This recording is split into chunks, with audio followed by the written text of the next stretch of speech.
अभी हम लोग एनसीईआरटी का एग्जाम्पल नंबर 3.5 क्लास 11 फिजिक्स का डिस्कस करने वाले हैं। ठीक है, क्वेश्चन में क्या बोल रहा है कि फ्री फॉल मोशन जो है उसको डिस्कस कीजिए और एयर रेसिस्टेंस को हटा देना है। एयर रेसिस्टेंस बोले तो अगर कोई ऑब्जेक्ट जब गिर रहा है ऊपर से, तो ऊपर से गिरते समय हवा वगैरह जो है उसको गिरते समय थोड़ा सा जो रुकावट उसमें महसूस करता है, उत्पन्न करता है ना, तो उसको नेग्लेक्ट कर देना है, यानी कि समझ लेना है कि हवा है ही नहीं, यहाँ पे सिर्फ ग्रेविटी है। ठीक है, अच्छा, और तब इस फ्री फॉल मोशन जो हो रहा है इसको डिस्कस करना है।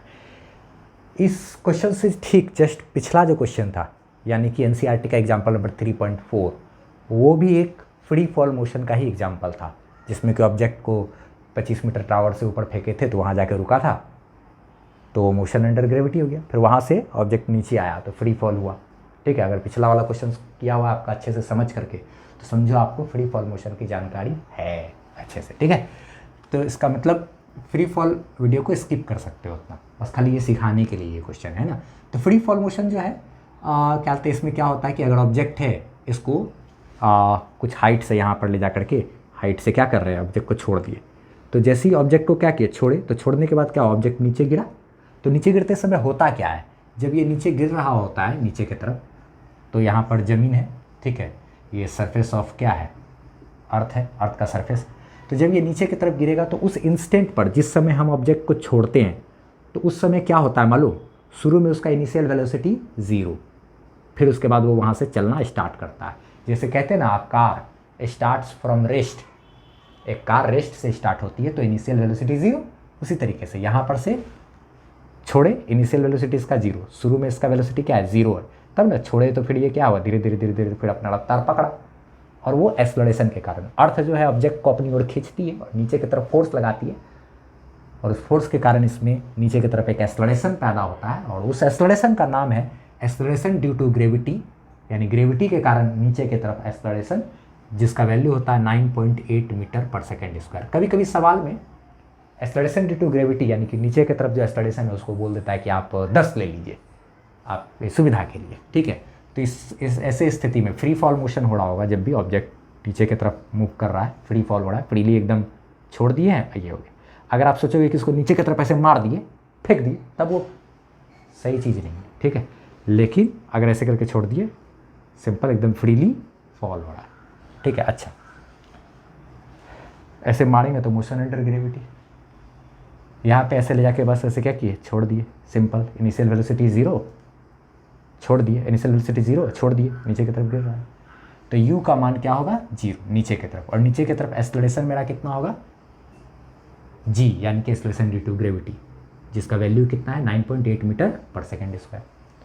अब आपको बोले क्या कि यहाँ से यहाँ तक गिरने में इसको टाइम कितना लगा, अगर आपसे सवाल पूछ दे, तो यहाँ से यहाँ तक का मान लो, अगर यहाँ से यहाँ तक का हाइट कितना है, ये है, मान लो आपको h हाइट है, h हाइट पर से आप गिरा रहे हैं नीचे, h हाइट पर से जाकर के ऑब्जेक्ट को क्या कर रहे हैं, नीचे से गिरा रहे हैं, तो कितना टाइम लगेगा यहाँ से यहाँ तक आप निकाल सकते हैं, चूँकि v बराबर होता है क्या, u प्लस at।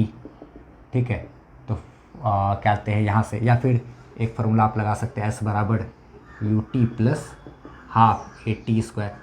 एक्सेलरेशन के जगह पे क्या आप यूज़ करोगे, a नहीं बल्कि क्या यूज़ करोगे, g, हर जगह एक्सेलरेशन के जगह पे g, तो वहाँ से आप चाहोगे तो निकाल सकते हो कितना डिस्टेंस यहाँ से यहाँ तक तय किया, वो मेरा क्या है, यहाँ से यहाँ तक का डिस्टेंस h हो गया, हाइट, इनिशियल वेलोसिटी इसका क्या है 0, तो ये टर्म क्या हो जाएगा, ख़त्म, सिर्फ ये टर्म बचेगा, यानी कि हाफ इंटू जी, यानी कि एक्सेलरेशन यानी कि g वो हो गया 9.8, तो 9.8 डिवाइडेड बाई 2 हो गया 4.9 इंटू क्या, t का स्क्वायर, तो h बराबर ये से कटा तो 4.9 इंटू टी स्क्वायर।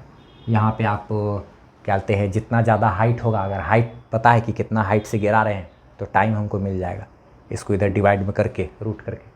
ठीक है, तो ये सब चीज़ है। अगर हमको सिर्फ पता हो कि यहाँ से यहाँ तक गिरने में इतना टाइम लगा, तो टाइम यहाँ बैठाएंगे तो हमको पता चल जाएगा कि अच्छा कितना हाइट से गिरा, ये सब चीज़ आप कर सकते हो। अच्छा, दूसरी बात, अगर क्या कहते हैं, इसी तरीके से एक फार्मूला यहाँ से यहाँ तक के लिए आप फाइनल वेलोसिटी यहाँ का निकालना हो, यहाँ से यहाँ तक का डिस्टेंस पता है कि 100 मीटर हाइट से या 320 मीटर हाइट से गिरा है। ठीक है, तो फाइनल वेलोसिटी यहाँ पे कितना हो जाएगा, निकालना होगा, तो यहाँ पे का फाइनल वेलोसिटी किस वेलोसिटी से टकराएगा, तो v स्क्वायर बराबर u स्क्वायर प्लस 2as होता है ना फॉर्मूला, एक्सेलरेशन कितना होगा यहाँ पे g, एक्सेलरेशन का मान क्या बोलेंगे नीचे की तरफ एक्सेलरेशन g, तो v स्क्वायर बराबर u, इनिशियल वेलोसिटी तो इसका क्या है 0, तो 2 इंटू जी इंटू एस जो है वो कितना हो जाएगा उसकी जगह पे h, तो v बराबर ये उधर रूट में जाएगा तो रूट अंडर 2gh, यानी कि जब किसी ऑब्जेक्ट को छोड़ेंगे तो जब वो गिरेगा h हाइट पर से अगर छोड़ेंगे तो जब ज़मीन से टकराएगा तो उसका रफ्तार हो जाएगा root under 2 into acceleration due to gravity यानी कि 9.8 इंटू h, यानी कि हाइट ऑफ द टावर, जिस हाइट से आप गिरा रहे हो। जितना ज़्यादा हाइट से गिराओगे उतना ज़्यादा वेलोसिटी से ज़मीन से टकराएगा फाइनल वेलोसिटी, तो v बराबर रूट अंडर क्या 2g के जगह पे आप चाहो तो 9.8 इंटू क्या h आप रख सकते हो, तो v बराबर रूट अंडर ये हो गया 19.6h, यानी कि अगर आप 100 मीटर हाइट से गिराओगे ऑब्जेक्ट को, ठीक है, तो कितना रफ्तार से ज़मीन से टकराएगा, यहाँ h की जगह पे 100 डाल दो, आ जाएगा आंसर। इस तरीके से ये सब चीज़ आप कर सकते हो, ठीक है। अगर आपको ये पता है कि हाँ भाई यहाँ से यहाँ तक जाने में टाइम कितना लग रहा है ये आपको मालूम होता है, तब फिर यहाँ से जब टकराएगा इससे रफ्तार से कि यहाँ से यहाँ तक गिरने में हाँ भाई 5 सेकंड लगा या 6 सेकंड लगा, तो जब ये यहाँ से चलते यहाँ आएगा तो किस रफ्तार से टकराएगा, तो वैसे भी आप निकाल सकते थे v बराबर u प्लस AT लगाते, तो v बराबर इनिशियल वेलोसिटी तो क्या है 0, एक्सेलरेशन नीचे की तरफ g, और टाइम अगर पता है तो t डाल देंगे, तो v बराबर ये 9.8 इंटू क्या t, तो फाइनल वेलोसिटी आप वैसे भी निकाल सकते हो। टाइम पता रहेगा कि हाँ भाई यहाँ से यहाँ तक गिरने में 15 सेकंड लगा, ओ तो कितना रफ्तार से ज़मीन से टकराएगा, इतना गुना 15, उतना रफ्तार से। तो ये सब छोटा सा बात हुआ। थोड़ा सा ग्राफ के बारे में हल्का सा बातचीत कर लेते हैं, ठीक है। नीचे की तरफ एक्सेलरेशन तो हमेशा इतना है, यानी कि एक्सेलरेशन क्या है कांस्टेंट फिक्स है, तो अगर आप चाहो तो एक्सेलरेशन और टाइम का ग्राफ बनाओगे तो कैसा ग्राफ बनेगा आपका, देखो तो एक्सेलरेशन और टाइम का जब आप ग्राफ बनाओगे तो एक्सेलरेशन कैसा है, यहाँ पे नीचे की तरफ एक्सेलरेशन है, एक्सेलरेशन नीचे की तरफ है, तो कह सकते हो मान लिए अगर निगेटिव एक्सेलरेशन उसको अगर बोल दिए कि नीचे की तरफ है एक्सेलरेशन निगेटिव, अगर ऐसे बोलोगे उसको तो क्या बोलते हैं यहाँ पर आप दे सकते हो माइनस 9.8 मीटर पर सेकेंड स्क्वायर। टाइम चाहे कितना भी हो जाए एक्सेलरेशन का मान हमेशा नीचे की तरफ जो एक्सेलरेशन है उसको अगर निगेटिव मान ले और ऊपर की तरफ एक्सेलरेशन को पॉजिटिव, तो नीचे अगर निगेटिव एक्सेलरेशन है नीचे वाली चीज़ को तो ऐसा चाहे तो आप माइनस में 9.8 मीटर पर सेकेंड स्क्वायर, और टाइम चाहे कितना भी हो जाए एक्सेलरेशन हमेशा 9.8 रहेगा बरकरार, ऐसा आप बोल सकते हो। कोई लोग अगर कोई आदमी ऐसे ग्राफ को बना दिया ना कि एक्सेलरेशन और टाइम का ग्राफ को अगर कोई आदमी ऐसे बना दिया कि 9.8 मीटर पर सेकेंड स्क्वायर, तो उसको कोई गलत नहीं कर सकता। ऐसा नहीं है कि आप गलत कर दोगे क्वेश्चन आंसर को कि हाँ एक्सेलरेशन और टाइम का ग्राफ को ये बना दिया, एक आदमी ये बना दिया, तो दोनों सही है। अगर मान लो कोई आदमी यहाँ बैठ करके अगर ऑब्जेक्ट को देख रहा है, ठीक है, तो वो मान लिया कि इधर एक्सेलरेशन को हम निगेटिव मानेंगे, ऊपर को पॉजिटिव, तो उसके हिसाब से ये निगेटिव हो गया सर। कोई आदमी ऐसा सोच रहा है कि नहीं भैया हम तो यहाँ पर बैठे हुए हैं, यहाँ पे से देख रहे हो, ठीक, वो देख रहा है कि यहाँ पे एक ऑब्जेक्ट है, छोड़े तो ये नीचे की तरफ जा रहा है, रफ्तार उसका बढ़ रहा है, इसका मतलब पॉजिटिव एक्सेलरेशन है, तो ऐसे भी सोच हो सकता है। तो कोई अगर ऐसे भी ग्राफ बना देगा ना तो सही है यार, ऐसे भी है तो भी सही है, सबका अपना अपना सोच है, कोई गलत बात नहीं है, ठीक। चलिए एक दूसरा नंबर बात करें वेलोसिटी और टाइम का ग्राफ। तो वेलोसिटी टाइम का ग्राफ अगर आप चाहो तो बना सकते हो, वेलोसिटी और टाइम का ग्राफ। तो एक्सेलरेशन कांस्टेंट है, इसका मतलब ये हुआ कि वेलोसिटी टाइम ग्राफ का जो स्लोप है यानी कि एक्सेलरेशन, वेलोसिटी टाइम ग्राफ के स्लोप को क्या बोलते हैं, एक्सेलरेशन बोलते हैं। तो वेलोसिटी टाइम ग्राफ का जो स्लोप है ना वो कांस्टेंट होगा, यानी कि एक्सेलरेशन कांस्टेंट है, यानी सीधा स्ट्रेट लाइन ना, स्ट्रेट लाइन ना। आप देखो तो जब क्या कहते हैं टाइम 0 होगा तो वेलोसिटी क्या हो जाएगा, फाइनल वेलोसिटी क्या हो जाएगा 0। जब टाइम 0 है तो वेलोसिटी क्या 0, सही में जब टाइम 0 है तो इनिशियल वेलोसिटी मेरा क्या है 0। वेलोसिटी का टाइम के साथ इक्वेशन हुआ ना, टाइम जैसे ही 1 सेकंड हुआ तो वेलोसिटी मेरा कितना हो जाएगा 9.8 यानी कि जी के बराबर। टाइम अगर 2 सेकंड हुआ तो वेलोसिटी कितना हो जाएगा 2 इंटू 9.8, है ना।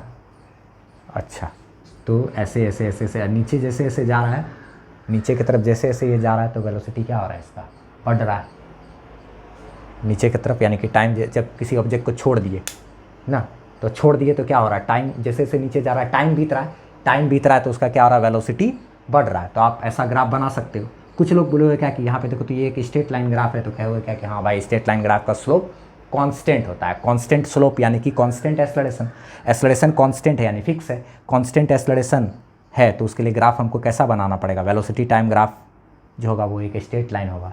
जैसे देखिए कि वेलोसिटी टाइम ग्राफ एक स्ट्रेट लाइन है, समझ गया, अरे भैया इस ग्राफ का स्लोप जो है वो क्या है, कांस्टेंट है, हर समय एक जैसा स्लोप है, कांस्टेंट है, यानी कि एक्सेलरेशन कांस्टेंट है। हाँ तो इसका ये ग्राफ होगा। कुछ लोग ऐसे भी बनाएंगे, कुछ लोग ऐसे भी बना देंगे कि हाँ भैया नीचे का जो वेलोसिटी है उस वेलोसिटी को हम निगेटिव मानेंगे। कुछ लोग ऐसे भी करोगे भैया, तो जो ऐसे करोगे तो उसके हिसाब से वो ऐसे लिख दोगे, क्या कहते हैं, वेलोसिटी को इधर ग्राफ बना दोगे। ऐसा भी चलेगा, ऐसा भी चलेगा, यह भी चलेगा, ये भी चलेगा, गलत नहीं कर सकते हैं, ठीक है। अच्छा तीसरा बात, पोजीशन और टाइम का ग्राफ, ठीक है, पोजीशन और टाइम का ग्राफ। नीचे के तरफ को अगर कोई पॉजिटिव एक्स एक्सिस मान ले कि नीचे तक का तरफ जो रफ्तार है वो मेरा क्या है, पॉजिटिव एक्स एक्सिस। अरे भैया अगर मानते समय ऐसे मानेगा कि हाँ इधर का जो भी डिस्टेंस है ये प्लस एक्स एक्सिस है तो क्या दिक्कत था, चलता है। तो उसके हिसाब से टाइम के अनुसार उसका पोजीशन, एक्सेलरेटेड मोशन रहे कभी भी तो पोजीशन टाइम का ग्राफ हमेशा ऐसा होता है। इसका मतलब क्या हुआ कि वेलोसिटी तो बढ़ रहा है, समय के साथ साथ वेलोसिटी बढ़ रहा है, कांस्टेंट रेट से बढ़ रहा है, तो वेलोसिटी टाइम ग्राफ का स्लोप मेरा कांस्टेंट है, यानी कि वेलोसिटी टाइम ग्राफ का स्लोप क्या बताता है, एक्सेलरेशन। हाँ भाई एक्सेलरेशन कांस्टेंट है, वेलोसिटी टाइम ग्राफ का स्लोप कांस्टेंट है, यानी कि एक्सेलरेशन कांस्टेंट है। पोजीशन टाइम ग्राफ जो है उसका स्लोप क्या देता है, उसका स्लोप हमको वेलोसिटी देता है। यहाँ पे तो समय के साथ वेलोसिटी बढ़ रहा है तो पोजीशन टाइम ग्राफ का जो स्लोप है वो चूँकि वेलोसिटी देता है, वेलोसिटी बढ़ रहा है तो पोजीशन टाइम ग्राफ का स्लोप भी बढ़ना चाहिए। गाड़ी आप यहाँ पे चलाओ, यहाँ पे स्लोप कम है यानी ढलान कम है, बाद में ढलान बढ़ गया है, गाड़ी चलाना दिक्कत हो रहा है, तो पोजीशन टाइम ग्राफ का स्लोप हमको वेलोसिटी बताता है। और चूँकि वेलोसिटी समय के साथ साथ वेलोसिटी बढ़ रहा है, समय के साथ साथ वेलोसिटी क्या हो रहा है, बढ़ रहा है, तो आप ये कह सकते हो कि चूँकि समय के साथ साथ वेलोसिटी बढ़ रहा है यानी कि पोजीशन टाइम ग्राफ का स्लोप भी बढ़ना चाहिए। तो ऐसा कह सकते हैं, ठीक है, सिंपल। तो वेरिएबल स्लोप होगा, पोजीशन टाइम ग्राफ का स्लोप मेरा समय के साथ साथ बढ़ेगा यानी वेलोसिटी बढ़ेगी। कुछ लोग अगर इसी ग्राफ को अगर ऐसे भी खींचना चाहें तो भी कोई दिक्कत नहीं है, ठीक है।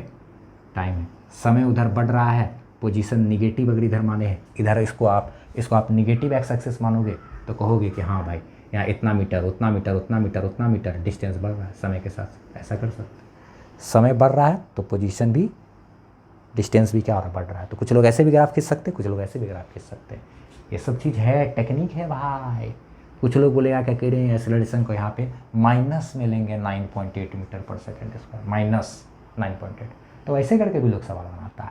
और कोई आदमी ये जब ऊपर से नीचे आ रहा हो ना तो तुम यहाँ बैठ जाओ, फिर मोशन को ऑब्जर्व करो, इधर को पॉजिटिव मानते हुए ना, रफ्तार बढ़ रहा है तो एक्सेलरेशन वेलोसिटी दोनों एक ही डायरेक्शन में, तो एक्सेलरेशन मेरा पॉजिटिव, ऐसे करके यहाँ बैठ करके बनाओ। जब ऑब्जेक्ट नीचे से ऊपर जा रहा है तो तुम यहाँ बैठो और ऊपर की तरफ ऑब्जर्व करो, वेलोसिटी ऊपर, एक्सेलरेशन नीचे, रफ्तार कम। ध्यान रखना है जब भी वेलोसिटी और एक्सेलरेशन दोनों एक ही डायरेक्शन में हो तो फार्मूला v बराबर u plus a t, s बराबर u प्लस एस बराबर u t plus half a t square, v square बराबर u square plus 2s use करो। लेकिन जब वेलोसिटी, ठीक है, ऊपर, एक्सेलरेशन नीचे, यानी कि वेलोसिटी और एक्सेलरेशन दोनों उल्टा डायरेक्शन में हो, तब जो फार्मूला होता है ना v बराबर u प्लस ए टी, उसमें यूज़ करो आप v बराबर u माइनस ए टी, ठीक है। जब भी फार्मूला होता है s बराबर u t plus half a t square तो आप यूज़ करो क्या, s बराबर u T minus half a t square. कब, जब वेलोसिटी एक्सेलरेशन दोनों उल्टा डायरेक्शन में, तब वी स्क्वायर बराबर यू स्क्वायर प्लस 2as होता है। लेकिन अगर वेलोसिटी एक्सेलरेशन एक डायरेक्शन में हो तब, अगर वेलोसिटी और एक्सेलरेशन दोनों उल्टा डायरेक्शन में हो, रफ्तार कम हो रहा, तब आप फार्मूला यूज़ करो वी स्क्वायर बराबर यू स्क्वायर माइनस 2as। और आप इस तरीके से ऑब्जर्व करो मोशन को कि आपसे हमेशा वो दूर जा रहा है, आप उस जगह पे बैठो जहाँ से आपको दूर जाता वो ऑब्जर्व करें, ठीक है। जब ऑब्जेक्ट को हम फेंकेंगे नीचे से ऊपर की तरफ तो आप नीचे बैठ के ऑब्जर्व करो कि भैया वेलोसिटी ऊपर है, एक्सेलरेशन नीचे है, तो फार्मूला वी स्क्वायर बराबर u square minus 2s use कर लेना। जब ऊपर से नीचे आ रहा है तो ऊपर में बैठ जाओ, फिर देखो, यानी इस तरीके से ऑब्जर्व करो कि जब ऑब्जेक्ट आपसे दूर जा रहा है, इसी तरीके से फिर आपको ऑब्जर्व करो, जिधर ऑब्जेक्ट का वेलोसिटी है उधर पॉजिटिव साफ चीज़ मान लो, ठीक है। उसके उल्टा डायरेक्शन में जो एक्सेलरेशन होगा तो नेगेटिव एक्सेलरेशन बोल सकते हो, तो हर तरह तरह से अलग अलग लोगों का अपना अपना अलग अलग टेक्निक होता है सवाल को बनाने का, समझाने का, पढ़ाने का भी टेक्निक जानते हो अलग अलग होता है। इस चैप्टर में अलग अलग टीचर अलग अलग तरीके से लोगों को पढ़ाते हैं। कुछ लोग वेक्टर का इस्तेमाल करते हैं ज़्यादातर पढ़ाने में, कुछ लोग क्या कहते हैं अलग और तरीके से, सिंपल तरीके से यूज़ करते हैं। तो आप एक टीचर को फॉलो करो, ऐसा नहीं कि 5 टीचर का अलग अलग वीडियोस देखो, ठीक है। तो ये सब चीज़ हम छोटा छोटा सा बात इसके बारे में बोले आपको। तो उम्मीद करते हैं कि थोड़ा बहुत ये सब चीज़ समझ में आया होगा। फिर भी कन्फ्यूज़न रहा तो आप यूट्यूब पे एक सर्च करो, मोशन अंडर ग्रेविटी बाय एमनवर्ड, ठीक है। फिर मेरा वीडियो देखो, थ्योरी लेक्चर देखो। अगर आप मेरी थ्योरी लेक्चर से पूरा पढ़ाई करते हो तब तो फिर ये सब चीज़ आपको समझ में आया होगा कि हम क्या बोल रहे हैं, ठीक है। चलो, उम्मीद करते हैं कि कुछ परसेंट ही सही सेटिस्फाइड आपको किए होंगे, ठीक है। जहाँ कुछ कसर रह गया होगा तो उसके लिए सॉरी। बाद बाकी आप प्लेलिस्ट से हमारा पढ़ाई वगैरह कर सकते हो, और PDF नोट्स वगैरह के लिए हमारा वेबसाइट www.physicsbyamul.com जो है उसको विजिट ज़रूर करना। वहाँ पे फ़ायदा होगा। स्टडी मटेरियल वगैरह में जाना, क्लास 11 वगैरह के लिए अच्छा अच्छा मटेरियल है। बाय।